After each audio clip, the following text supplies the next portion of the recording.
Misaoranao zay ry Andriamanitra rainay amin'ny alalan'i Jesosy Kristy ianao, rainay amin'ny alalan'ny fanomezanao ny fanahinay ho aina mamelona anay, ary rainay te hiara-monina aminay eto amin'ny ity tany ity, rainay te hiara miaina aminay. Misaotranao no zany fitiavanao lehibe zany, hanananay ny fiainana sy ny fiadanana aminao no antony, hiainanay ny fiainana arak'izay iainanao azy, izay no antony. Misaotranao fa ity toerana izay virina ity dia ianao no hanao zany toeram-ponenanao, tsy toeram-ponenanao misaraka aminay fa toeram-ponenanao hiarahanao monina, hiarahanao miaina aminay. Misaotranao fa amin'ny mahazanaka ao anay no hanatanteranao, hanaovanao izany rehetra zany, angatanay aminao ihany koa mba ianao no hanetsika ny fanahinao ao anatinay ka tonga na hitondra tena, hiaina, hiasa mahazanaka ao anay. Ary ho vavolombelona zany ny fahavitany tranonao eo anivony fiarahamonina zay misy anay, ny fanaovanay izany ho zava-dehibe dia mbo vavolombelona ny fanaovanay anao ho zava-dehibe eo amin'ny fiainanay. Atreonao ary ity fotoanandroany ity izay anaovanay ezaka ho fanatanterahana any ity tranonao ity, ambino amin'izay ataonay rehetra izay amin'ny mahazanaka ao anay, na amin'ny fiainanay andavanandro na amin'ny fanomponanao amin'ny fiangonana. Da io ny teninao izay ampianarina amin'ity fotoana ity, da io izay zanakao rehetra tsy amin'izao fotoana izao ihany fa amin'ny androm-piainanay rehetra hoentry ny fahasoavana sy ny fitahiana avy aminao. Amin'ny anaranao Jesosy Kristy manankira avy any Nazareta mangatanay zany, misaotra Tompo. Amen. Arak'izany diavana dia miara-misaotra an'Andriamanitra sika rehetra mahatratra an'ity isan-keritaona fa 20 amin'ny zato ny zanaky ny fifoasana eto amin'ny WB Sotanana ity, miarabantsika rehetra amin'ny anaran'i Jesosy mahatratran'izany vanim-potoana lehibe zany, samy hoeniky ny fahasoavana sy ny fitahin'Andriamanitra tsika rehetra, ary misaotra anireo ray aman-dreny izay manome anjara amin'izao isan-keritaona ny fifoazan'izao ho tahin'Andriamanitra ianareo tompoko. Arak'izay ahitantsika azy ao amin'ny fandaharam-potoana ry havana, amin'ny fandaharana ny zavatra tanterahantsika eto, ampanatanteran'Andriamanitra antsika eto, dia ny akay toko voalohany ny andininy fahafito ka hatramin'ny fahavalo no anjarantsika. Akay toko voalohany ny andininy fahavalo, andininy fahafito ka hatramin'ny fahavalo, vakitsika amin'ny anaran'i Jesosy Tompo izany. Izao no lazain'i Jehovah Tompo maro, hevero ny lalanareo. Miakara ny tendrombohitra ka maka hazo ary ataovy ny trano, dia ankasitrahako izany sady ankalazainao hoy Jehovah. Amen. Arak'izay efa nitarihana azy, nanambarana azy tao anatin'ny mivavaka teo ry havana, dia isan-keritaona fahavalo amby roapolo amby zato ny zanaky ny fifoazany toby lehibe sy sotanana, izay nampitondraina ny teny faneva hoe izay tarihy ny fanahin'Andriamanitra no zanak'Andriamanitra, izao atrentsika mianakavy eto izao. Raha io teny faneva manokana io no resahana foya dia izao ny tiany lazainy. Tokony ho zanak'Andriamanitra velona, mifamatotraina aminy amin'ny alalan'ny fanahiny Kristy Jesosy izay nitsangana tamin'ny maty isika rehetra eto izao. Izay ny voalohany, zanak'Andriamanitra mifamatotraina aminy. Raha mamaky ny Jaona toko faharoapolo ny andininy fahasivy ka hatramin'ny faha 30 tsika, dia ny fanahy masiny io ain'Andriamanitra amatorany atsika amin'ny maha zanany atsika io.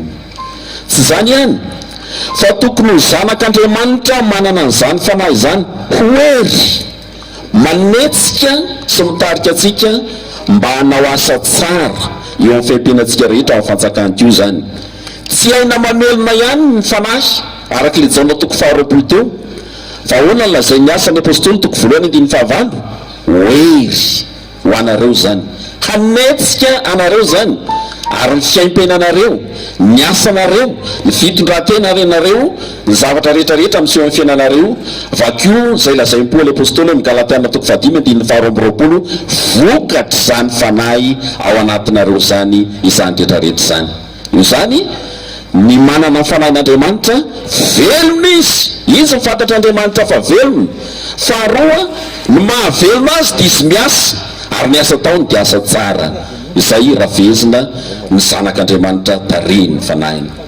Ampiasaina amin'ny voambolana hoe tokony eto, raha neny tsara tsika dia nataoko hoe tokony, dia ampiasaina zany eto, satria raha ampifandraisina amin'ity soratra masina izay anjarantsika eto ity, manao hoe izao ny lazain'i Jehovah Tompo maro, hevero ny lalanareo.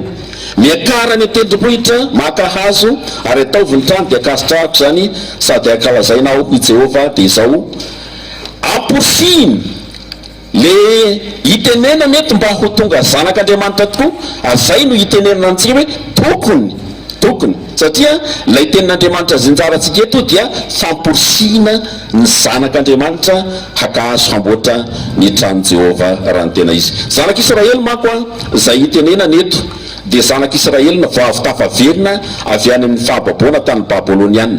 Naverin'Andriamanitra avy any amin'ny fahababoana izy, averina ao amin'ilay tany izay nametran'Andriamanitra azy, tany izay nosafidian'Andriamanitra, tsy hoe ito ny taninareo dia miverenao fa izao tany nataon'Andriamanitra nosafidian'Andriamanitra manokana mba hiarahana monina amin'izy ireo io tany io, tany mba nosafidiany manokana hiaraha-monina aminy io tany io. Zany hoe ny tenin'Andriamanitra izay anjarantsika eto raha ny tena izy dia fiantsoany ireo zanak'Israely voavy nampidiana avy any amin'ny fahababoana ireo hametraka tsara ny tena sy ny fiaimpenany, ny momba azy rehetra amin'ny mahazanak'Andriamanitra azy, amin'ny mahazanak'Andriamanitra azy. Hitantsika rehefa avy eo moa ny fanazavana an'izay. Dia raha ampifandraisina amin'ny teny fanevantsika eto zany dia izao teny miantso ihany koa. Raha ity ten'Andriamanitra izay anjara fampianarantsika eto, miantso atsika zanaka ny fifoazany toby lehibe so tanàna mba ho tena zanak'Andriamanitra tokoa, satria ny zanaka ny miara-monina amin'ny rainy, fa tsy misy olo-kafa afaka miara-monina amin'ny rainy zany fa ny tena zanaka no afaka miara-monina amin'ny rainy. Ary ho tanteraka zany raha omentsika toerana ho anaty mba hamelona antsika ny fofinain'izy Andriamanitra ray, ny olona nanao classe de 3e miakatra dia mahalala n'ity science ty, fa ny zanako telo, ny zanaka iroa rola sy iraika vavy, fa ny zanako 500 ity ao anatiny, 500 ny ramatoa anatiny. Fa hoana ny ilazanana hoe zanak'Andriamanitra ianao, misy party misy avy amin'Andriamanitra zany ao aminao mahatonga anao ho zanak'Andriamanitra. Inony zany? Ny fanahy. Noho izany tsy zay miteny hoe zaho zanak'Andriamanitra dia zanak'Andriamanitra izy, fa izy ny zanak'Andriamanitra zay manana an'izany fanahin'Andriamanitra zany ao anatiny, ho aina mamelona azy, ho hery manitsika azy amin'izay atao. Zay ny zanak'Andriamanitra, ary zay zanak'Andriamanitra zay no irahiny eto. Dia zao no tiako tenenina ny hoe zao mahatsara an'izao Andriamanitra zao, ny zanany dia tsy avelany ho zanany fotsiny manjenjena any amin'ny toerana izay misy azy any, fa nataony zanany mpiara-monina aminy. Ary mpiara-monina aminy dia zao ity trano ity indrindra no nataon'Andriamanitra iaraha-monina aminy, ity trano ity natao iaraha-monina aminy. Ary mba hanamarika ho tomboka sehan'izay mahazanak'Andriamanitra antsika izay zany dia zao vavolombelony tena ray sy zanaka miara-monina eo amin'ny toerana anankiray, ny fisiny ny trano fiangonana, ny fisiny ny tempoly eo amin'izany toerana zany. Da mandeha zay nandeha tany atapin'ny Orombe tany zay, misy fiangonana vao natokana zany milohan'ny KMSL natao tamin'ny Betroka, vao any amin'ny 30 kilometra tsy atongavany eo amin'ny toeran'io ny tazana voalohany indrindra eo dia trano fiangonana, ny trano fiangonana. Izy no mijoalajoala eo. Dia raha mpandinika soratra masina indrindra raha pastora ho avy eo dia zao ny tonga dia vakina eo amin'ny toeran'io, miara-monina amin'Andriamanitra io ny mponina eo amin'ny toeran'io, miara-monina amin'Andriamanitra mponina eo amin'ny toeran'io. Fa raha misy tanàna mamirapiratra na mamirapiratra tahaka n'iny izy ka tsy fiangonana no mamirapiratra ao, mamperitreritra zany tanàna zany, mamperitreritra zany tanàna zany. Fa vavolombelony maneo ny maha zanaka mpiara-monina amin'Andriamanitra ray zany tanàna zany fiara-monina zany dia ny fahatsarany trano fiangonana eo amin'izany fiangonana zany. Tardesaka ihany zany ry havana, fandehantsika hiditra amin'ny perekopa zay anjarantsika eto.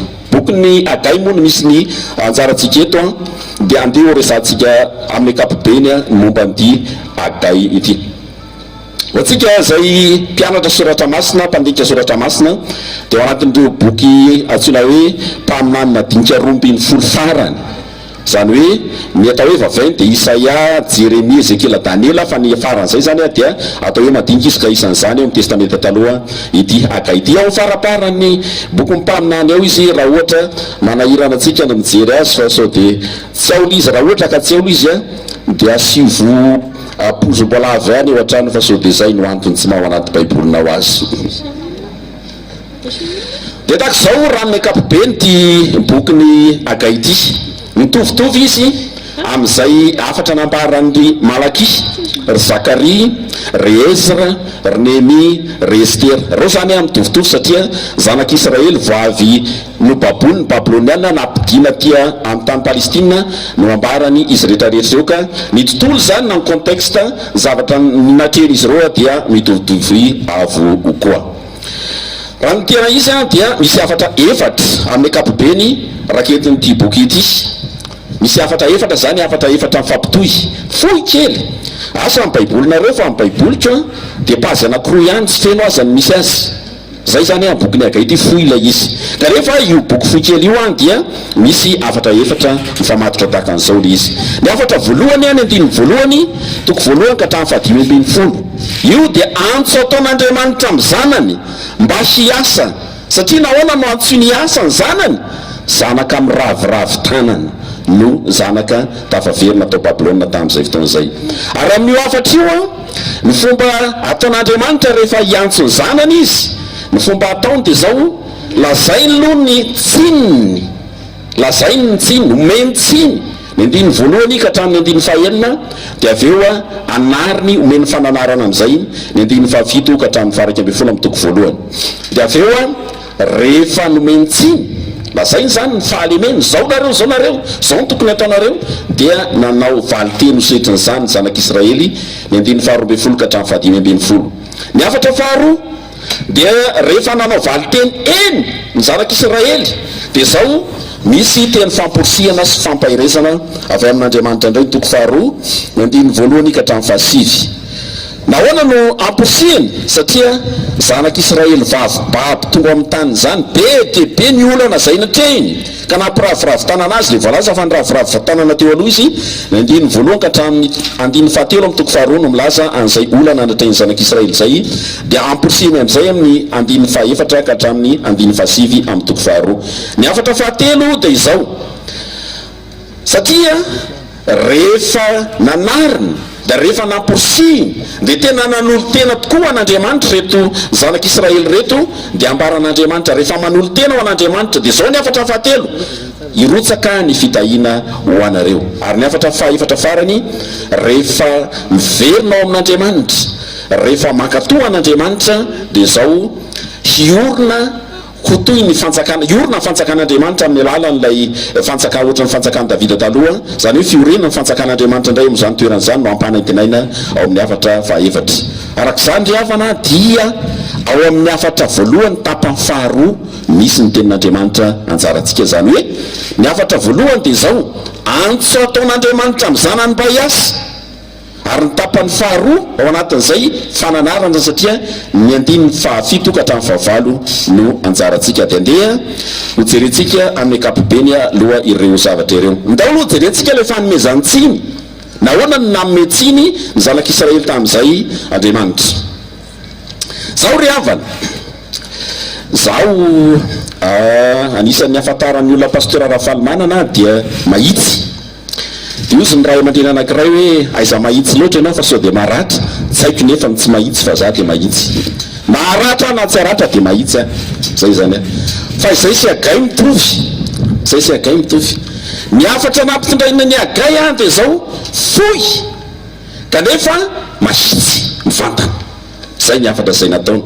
Tsy mba tahaka an'ilay be resaka zany dia mihodina makatsy makaroa malagasy rehetra ho be resaka, tsy fantatro loha zay fa tsy mba mahitsy izy, fa neny agay dia zao mivantana, mahitsy ary fohy, zay ny afatra zay raketiny. Zay nahitantsika azy eo fa pazy roa ihany an'ity, pazy roa ihany ity fa tsy mihoatra amin'ny pazy roa ity, kanefa ny afatra raketiny zany dia zay mahitsy sady mivantana izay. Zao koa nefa afatra mivantana avy amin'Andriamanitra io, ary zay mampaminany mpitondra ny tenin'Andriamanitra ka tsy mitondra ny teniny fa mitondra ny tenin'Andriamanitra noho izany afatra mivantana avy amin'Andriamanitra nambarany. Ary afatra mivantana avy amin'Andriamanitra nambarany dia zao afatra manana fahefany zany, ary raha manana fahefany zany dia zao takina ho tsy maintsy hoenoiny sy ankatoavina amin'ny fotoana zay hitenenana.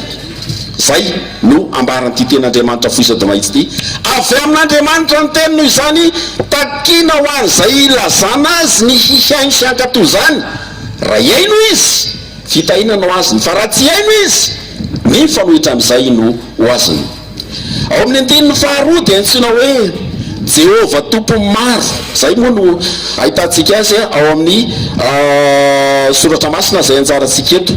Fa io koa dia azo atao hoe Jehova Andriamanitra tsy toa, Andriamanitra tsy toa koa azo antikana azy.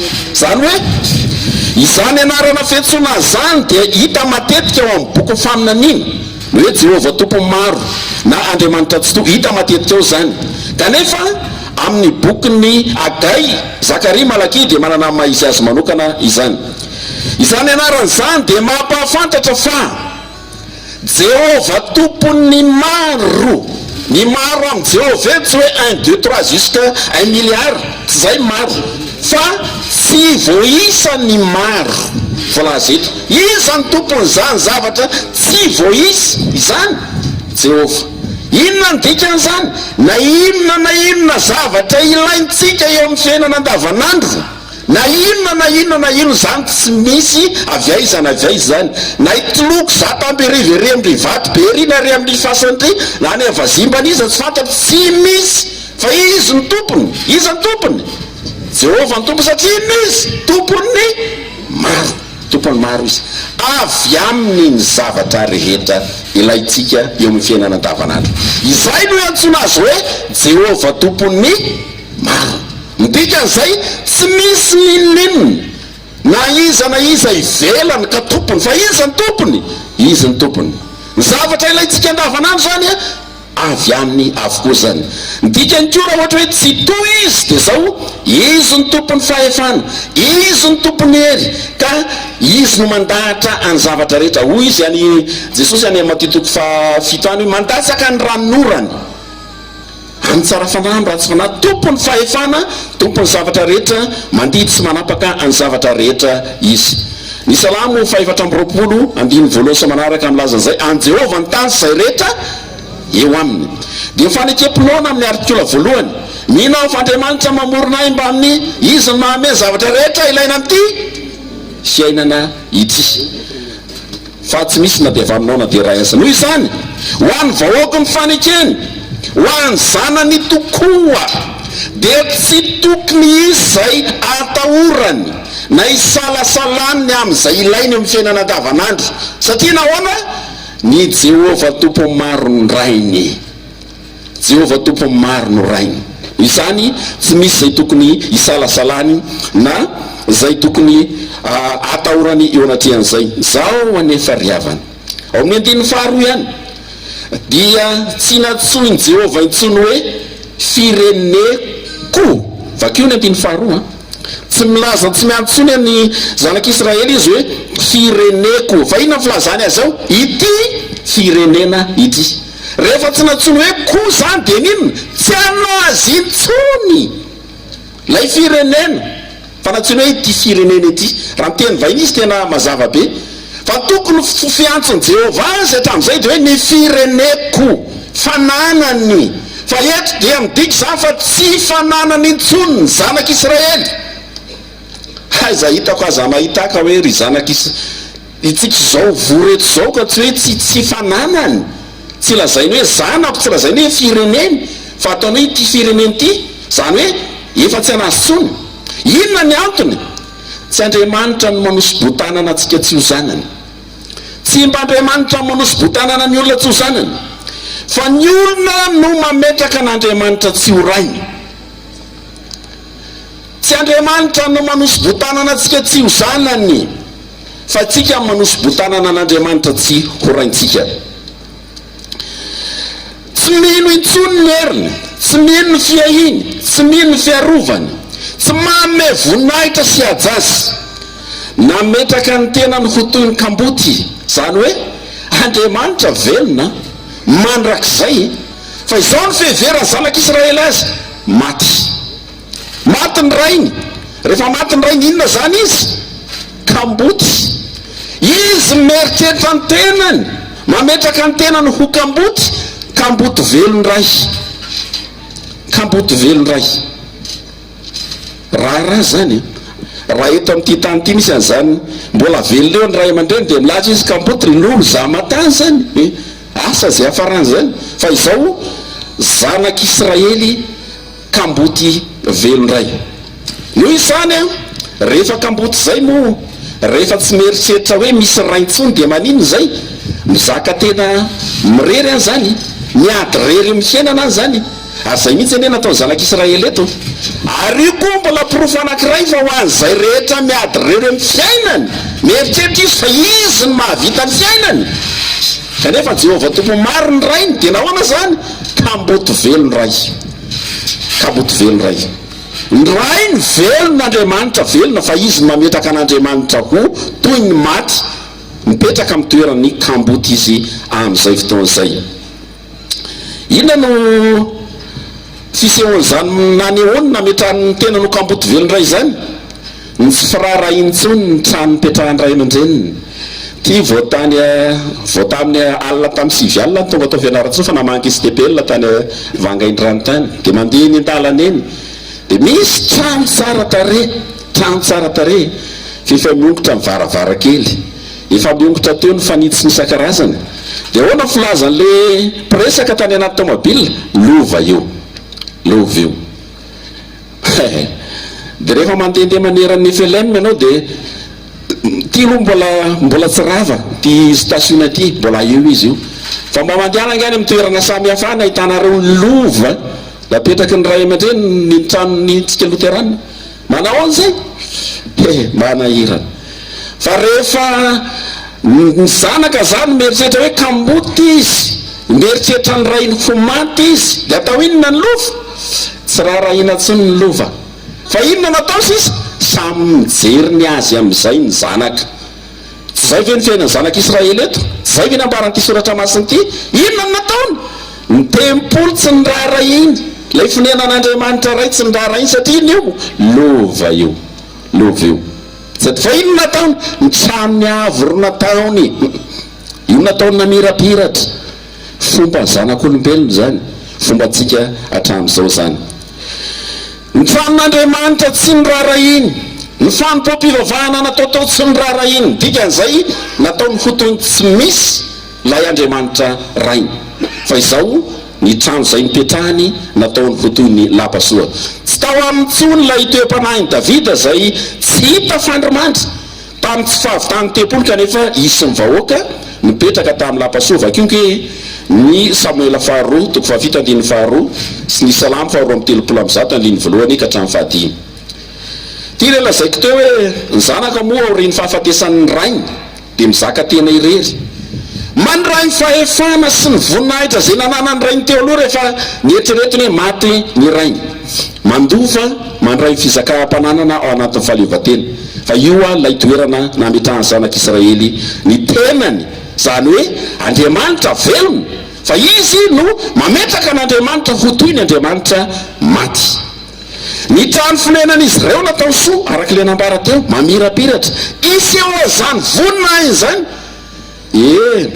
rehefa eo amin'ny anaran'ny ray anankiray zay mba mahavita trano eo zokilamatona farilana isan-karazany tena manady zany anaran'ny ray izy zany manao trano mamirapiratra eto fa tsy le trano lova raha ohatra fiarahamonina misy atsika zany tsy le trano ray aman-dreny nataony tsara tsy zay amekapobeny fa ny trano nataony tsara eo raha tena izy maty miaraka amin'ny tompony ny trano fonenany na mifananany rehetra zay ny fisainan'olombelona dia zay koa nataony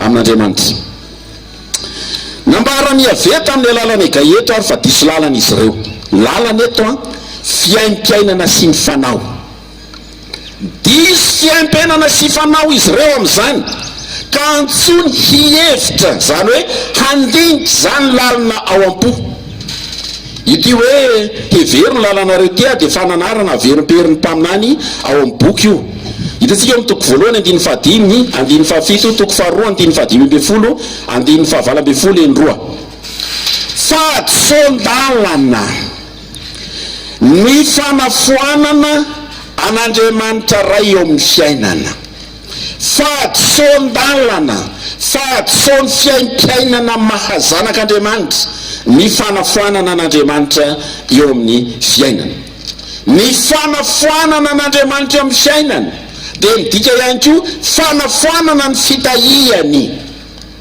ny fanafoanana an'Andriamanitra eo amin'ny fiainany dia midika ho fanafoanana ny fitahiny araky ny andiny fahaenina na dia nezaka tahaka ninona mba azoan'izay ilainy teo amin'ny fiainana andavanandro azy izy reto dia ny mifanohitra amin'izany no miseho vakio ny andininy fahaenina inona no miseho ny mifanohitra amin'izay zavatra nytetaviny no miseho ny fantrana mboa no ny firotsany fitain'Andriamanitra no nambabo azy indray tamin'izay fotoana izay dia izao ny afatra aisafoanana eo amin'ny fiainana Andriamanitra zanak'Andriamanitra ianao dikan'izay atao virainao velon'Andriamanitra fa iza mametraka ny tenanao hokamboty velondray fananarana ity le tena ten'Andriamanitra anjarantsika ny andininy fahafito ka hatramin'ny faharaiky amby folo vahoaka indray nafahana tamin'izay nambabo azy naverinao ny taniny nomena fahefana hanorona indray izany fireneny zany no nitenenan'i Jehova tamin'ny alalany Agai eto tao amin'ilay fizarana fanomezantsiny teo ambony dia naisaina hihevitra lalina tao am-pony ny fahadisoan-dalany izy ireo. Averiny ray mandeha zany eto amin'ity fananarana ity le hoe heverino lalanareo teo amin'ny andiny fahadimy naveriny fa eo amin'ny andiny fahafito indray naveriny fa samy hafa reo. Le voalohany ny lalan-disinareo heverino zany fa ao amin'ny andiny fahafito indray ny fiainanareo amin'Andriamanitra hevero izany. Lalam-baovao zany, lalam-baovao irana mandeha amin'ny Jehova izay no heverina heveriny halatsaka lalina ao am-po. Zao ry havana, ny firenena Israely amin'ny maha-firenena azy dia manana ny Jerosalema ho renivohiny. Ny maha Jerosalema, ny Jerosalema dia ny fisian'ny tempoly teo anivon'ny tanànany, ary io tempoly io dia fonenany Jehova teo anivon'ny izy ireo amin'ny mahazanany azy. Ny fanorenana indray ny fireneny izay nampirisiany azy ireo dia mifamatotra amin'ny fanorenana indray ny tempoly ho fonenan'Andriamanitra eo anivon'ny fiarahamonina izay misy azy. Izay sitrak'Andriamanitra, izay ny firenena mitsangana eo anatren'Andriamanitra tamin'izay fotoana izay. Ary ho vavolombelona zany fiarahamonina fiarahameny zany, ho vavolombelona fanomezana voninahitra sy antsa azany Andriamanitra rainy miarahamonina amin'izany izay nampirisiany azy hanao ny tempoly tamin'izay fotoana izay. Io no fanaporofoana ny fijoroan'ny tempoly, ny fahatsaran'ny tempoly no ny trano fonenana tao fiarahamonina izay misy azy. Io no pirofo fa tsy kamboty velon-ray izy, tsy kamboty velon-ray izy. Raha ny tena izy ny tempoly na ny vatan'ny tempoly ny tsika eto zao parpaing briky izay ity trano ity, fa tamin'izay fotoana izay dia vato, mbola misy sisana vato ao amin'Israely amin'izao fotoana izao. Fa ino ty nasiana nangalana hazo atany tendrombohitra ity? Io lay masina indrindra, lay fitoeran'Andriamanitra tao anatin'ny tempoly io. Manodidina azy vato ny trano, fa misy lay fitoeran'Andriamanitra tao masina indrindra, dio no natao tamin'ny hazo. Dia zao ry havana, tahaka antsika eto ngamby izany ny tanànan'i Jerosalema dia feno tendrombohitra manodidina azy. Ary reo tendrombohitra reo dia rakitra hazo sarobity. Itsika moa zao sisa misy kininina tsirairay, kininina io fa io ngamba tsy hazo sarobity, tsy palisandra aloha io, sa palisandra io ray aman-dreny, tsy izy io kininina io. Fa tamin'izay fotoana izay tendrombohitra manodidina Jerosalema dia rakitra hazo sarobity tamin'izay fotoana izay. Ary zay indrindra no nitenenan'i Jehova azy ireo hiakatra haka hazo sarobity, haka hazo sarobity hanaovana azany masina indrindra fonenany tao amin'ny tempoly izany. Ho fonenany haneho ny voninainy ny fanaovana ny tempoly amin'ny alalan'ny hazo sarobity. Zao ry havana, na dia tsy mahaseho ny voninahitr'Andriamanitra aza ny fahavitany tsara ny fonenan'Andriamanitra tao tamin'ny alalany hazo sarobity dia nikeny zany, nikeny tampitiavana zany raha ny tena marina, fonenany tamin'ny hazo sarobity. Rehefa aveo moa hanao fampiarana kely fa ty fampianarana ty lohateny ty nampitondray zareo tao amin'ny FLM mambohy mandroso, lasa filovana moa izy zao ao amin'ny filovana fianaran-tsao, ao amin'ny tanàna fianaran-tsao. Nasiana nampianarana izy ty ndray mandeha zay zany mitondra fampianarana. Inona ny valiteniny olona aorinany fahavitany fampianarana, nisy ray aman-dreny anankiray nanome palisandra fa tsy kesika, palisandra planche roapolo eo no eo nanaovana ny altara rehetrarehetra. Tsy hanao précision eto ahoko hoe iza fa nisy olona anankiray eo no eo manome 70 tapitrisa ariazy hanaovana ny tranon'Andriamanitra eo no eo. Sarobity, tsy hoe makanesana atendrombohitra mangala kesitra, fa manesana atendrombohitra makala ny sarobity, hazo sarobity hanaovana ny masina indrindra ho an'Andriamanitra. Zao ry havana, ny tendrombohitra araka ny fampiasany soratra masina azy dia symbole fonenan'Andriamanitra io, mitovitovy amin'itsika malagasy tendrombohitra 12. Za zany mbola mampanao fikarohana mpianatra hoe fa nahoana kay makany miakatra ny tendrombohitra rehefa hivavaka tadaray Solampo tamin'izay fotoana izay, any Farimena makany tokotany tsara, any Karamalaza tsy fantatro moa raha izy ny tena fandehanana any na izy amin'ny tendrombohitra. Fa nahoana ny tendrombohitra? Fa mitovitovy amin'ny fahazoantsika malagasy, ny tendrombohitra ny fieverana jiosy tamin'izay ny tendrombohitra. Ny tendrombohitra de toerana fonenan'Andriamanitra amin'ny fisainana jiosy. Rehefa teona amin'Andriamanitra ianao de makany tendrombohitra. Ny zanak'Israely rehefa handray ny didy folo taizana andraisany azy tany amin'ny tendrombohitra Sinay, tany amin'ny tendrombohitra Sinay. Jesosy rehefa nampianatra amin'ny maha-Andriamanitra azy ao matitoko fafito ka hatramin'ny fahadimy ka hatramin'ny fafito taizana anaovany azy tao atendrombohitra. Teny lazainy amin'ny maha-Andriamanitra azy ny teny lazainy tao amin'ny tendrombohitra, marina zany no ny teny avy amin'ny fampianaran'olombelona. Tao izy niova tare amin'ny maha-Andriamanitra azy. Fa inona ny tiany zany ho lazaina ry havana? Hoe mekara ao atendrombohitra mangala hazo. Inona ny dikan'izany? Atao volaram-pahamena. Voalohany, atao volaram-pahamena zay ahampiaramonina, ahampiaramainanao amin'Andriamanitra ao amin'ny toeram-ponenany. Zay anankiray. Ny eloka sy ny otatsika mihefitra mampisaraka atsika amin'Andriamanitra, mekara ao amin'ny toerana zay misy an'Andriamanitra. Zay ny voalohany. Ataovy zay atonganao ho tonga ao amin'ny toerana zay misy an'Andriamanitra. Zay ny voalohany. Fa ahoana ny atonganao hiaona amin'Andriamanitra ao? Ino ny efitra mampisaraka anao amin'Andriamanitra ao? Ny otanao sy ny eloka ao. Noho izany rehefa rava, izay zany tianyty voalohany anetanana atsika. Ny otanao sy ny eloka ao no levony voalohany de ho tafahoana an'Andriamanitra ao amin'izay toeram-ponenany ianao. Amin'izay dia ampiambon'Andriamanitra aminy ianao. Amin'izay fotoana izay, raha ohatra ka mitodika ty amin'ny testamenta vaovao tsika, izay indrindra ny no anton'ny fahafatesan'i Jesosy teo amin'ny hazo fijaliana iny. Izay voavela eloka no tafahoana amin'Andriamanitra amin'ny toeram-ponenany. Izay ny voalohany. Faharoa, izany olona tafahoana miara-miaina amin'Andriamanitra zany nasainy maka ny sarobidy indrindra hanaovana ny tranon'Andriamanitra.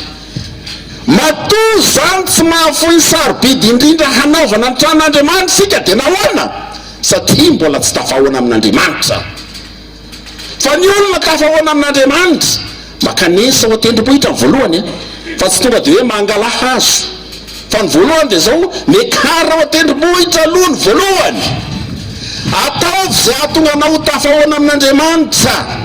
Ataovy zay atonganao ho mpiara-miaina amin'Andriamanitra. Izay ny voalohany. Raha vao ao amin'ny Jesosy Kristy sy ny hazo fijaliana ny otanao. Fa rehefa avy eo ianao, raha izay tokoa ianao, mahafoy tsara indrindra hanaovana ny tempoliny, hanaovana ny tranony. Zay no faharoa.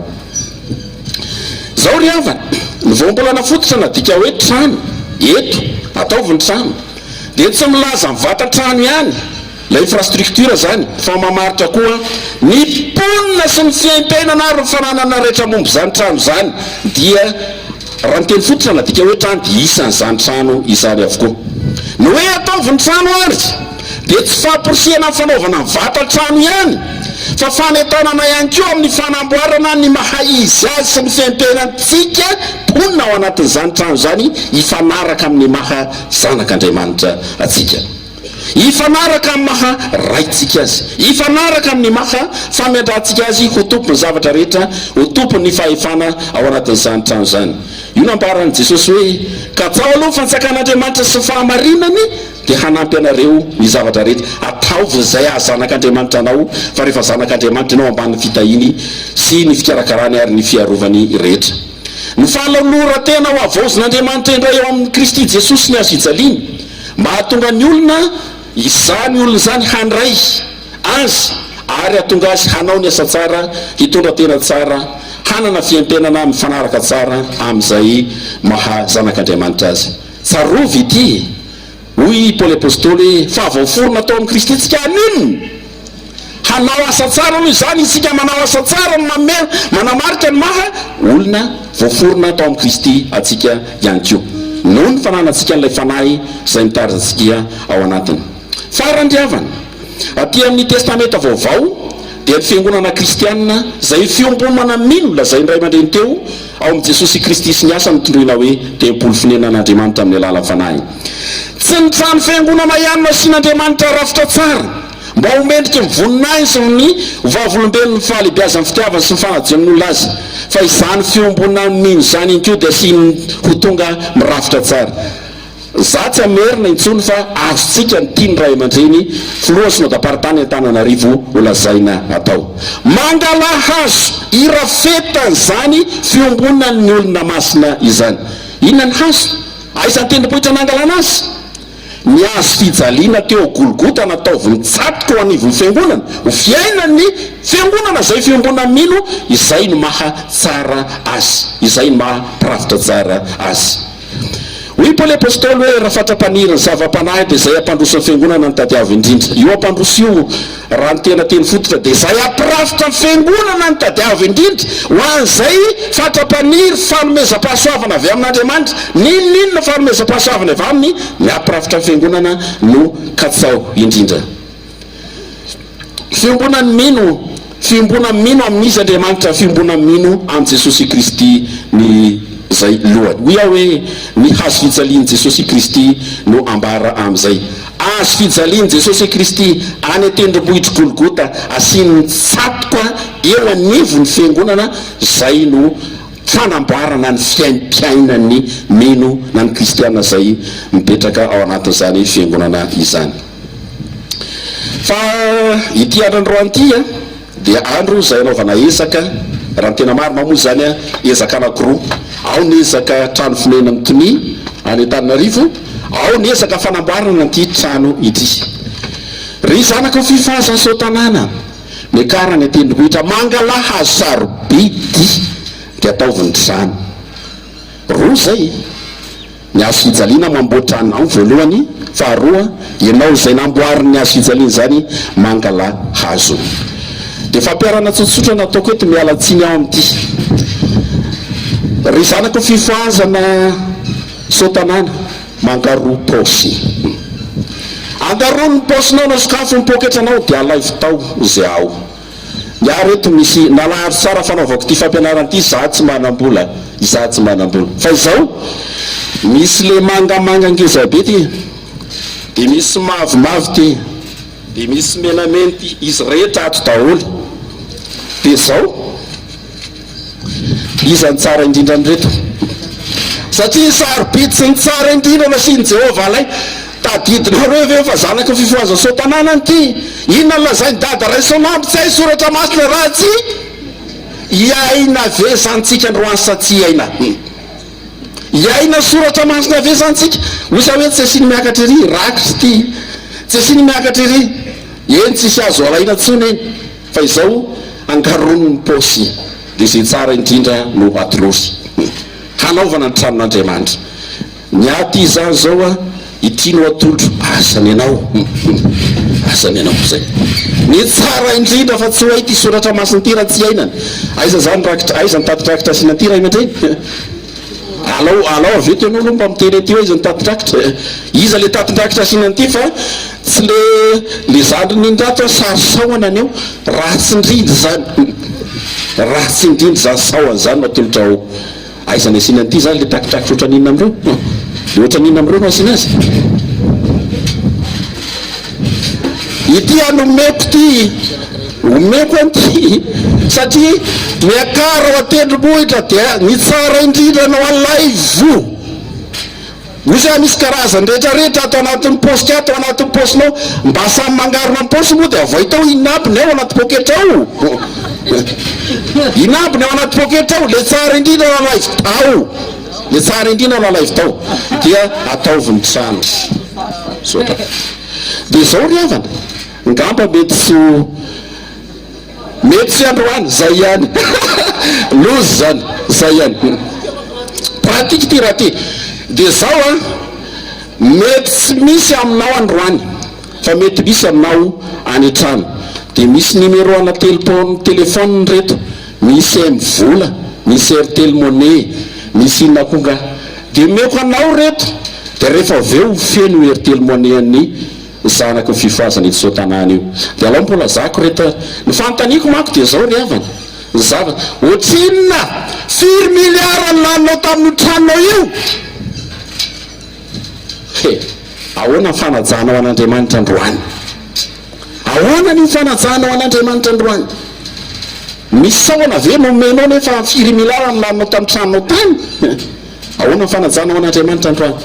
dia zao ho kamboty velondray ve ianao androany ianao nametraka an'Andriamanitra rainao ho kamboty satria ataonao tsinitsininy ny tranony zay fonenany eto namitrano zay fonenany mpanompoy an'izay misy azy any dia mialatsina ray aman-dreny fa fampiarany ty tsy hay soratra masina raha tsy ainana ireto le numéro ana telefona omenantsika ho famaranana ty fampianarany ty alefaso amin'reto zany raha tsy misy eo aminao fa misy any an-trano any any banky any feno any etsetretsetra misy any any amin'ny airtel monnaie-nao any any amin'ny volana any amin'ny telefona misy any dia zao ireto le numéro efatra 034 32 905 85 raha emivola zany izy dia io 034 32 905 85 033 47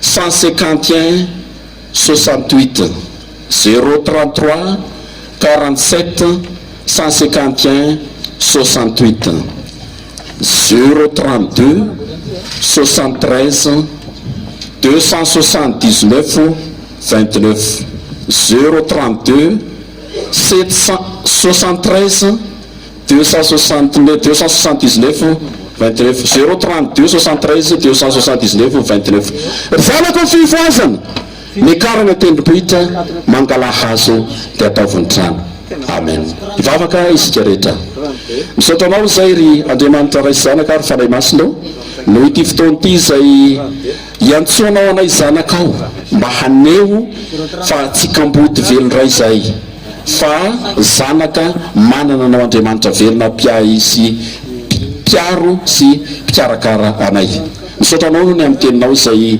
mamerina anay ho amin'izany zanakao zany mahazanaka ao anay zany zanaka zay miaramonina aminao zanaka zay miaramaina aminao dia ilay fanahy zay amatoranao ho aina mamatotra anay aminao nao ka hoery anetsika anay anko amin'izao famitana ny tranonao vavolombelony fanomezanay voninahitra saja anao zany hanapikarana ihany amin'ny toerana zay misy anao hakana izy sarobity indrindra hanaovanay ny trano finenanao eo amin'ny fiarahamonina misy anay dia izahay mihitsy no amboary amin'ny alalan'ny azo fijalianao ho tena mpiarahamonina aminao amin'ny anaranao Jesosy Kristy manankirevan'ny Nazareta nangatanay zany misaotra tompo amen.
Sasatra sikatili ya safatratra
miray